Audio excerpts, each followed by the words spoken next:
माननीय विजय चौधरी जी यहाँ बैठे हुए हैं। आप सब लोगों को पता है कि हमारी सरकार जब 7 में थी, इससे पहली वाली सरकार 17 महीने, तो हम लोगों ने जातीय आधारित गणना कराई थी। और जातीय आधारित गणना इसलिए कराई थी क्योंकि राज्य सरकार जो है सेंसस नहीं करा सकती, इसलिए हम लोगों ने सर्वे कराया था।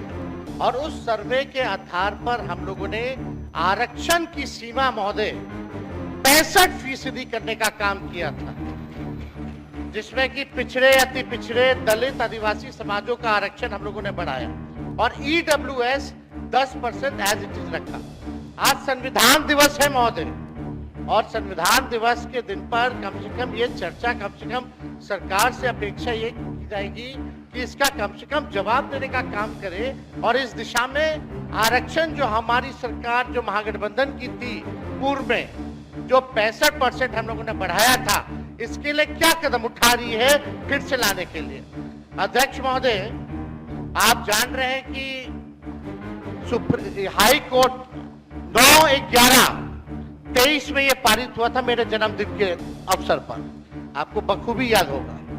और ये 20/6/24 को जो है मना कर दिया गया हाईकोर्ट द्वारा, और ये दिया गया कि इसका जो है प्रॉपर स्टडी जो है नहीं हो पाया है, इसको देखते हुए इसको निरस्त कर दिया गया।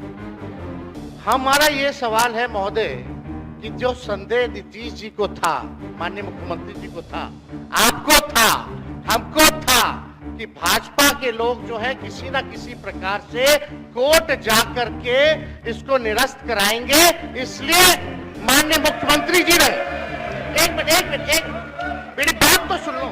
माननीय मुख्यमंत्री जी जब हम लोगों ने पारित किया 9/11/2023 में, तो एक तय हुआ हमारे मंत्रिमंडल द्वारा कैबिनेट में माननीय मुख्यमंत्री जी के आदेश पे कि डर है कि कहीं ये कानून जो हम लोगों ने आरक्षण का लाया है खत्म ना हो जाए, इसके लिए आप सब लोग मिलकर के प्रेस कॉन्फ्रेंस कर लीजिए।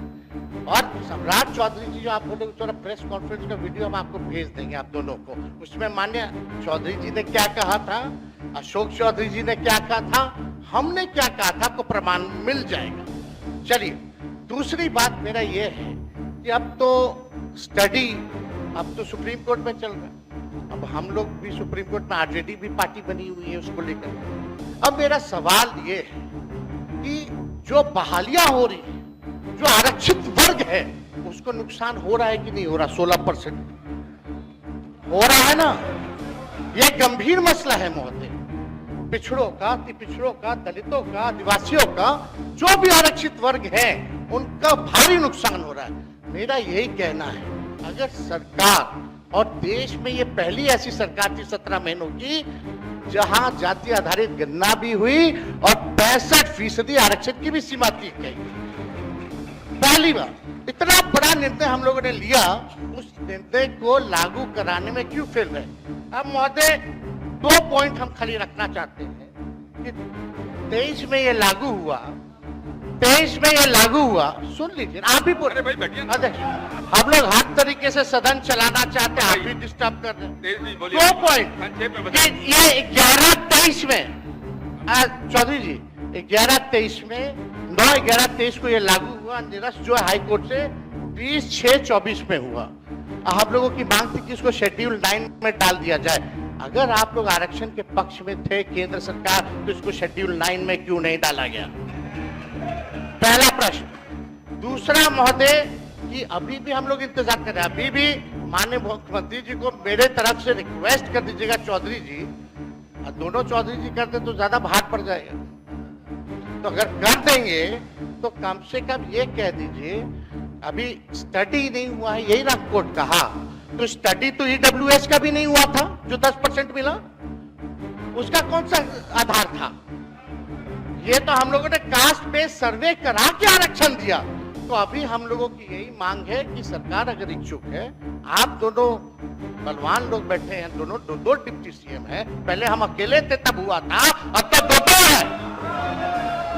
तो महोदय यही हमारा मांग है, खाली मांग सुन लिया जाए कि इसमें अभी भी स्टडी के लिए एक असेंबली की कमेटी बना दीजिए, एक असेंबली की कमेटी बना दीजिए जो स्टडी कर ले और भाई आप बैठिए।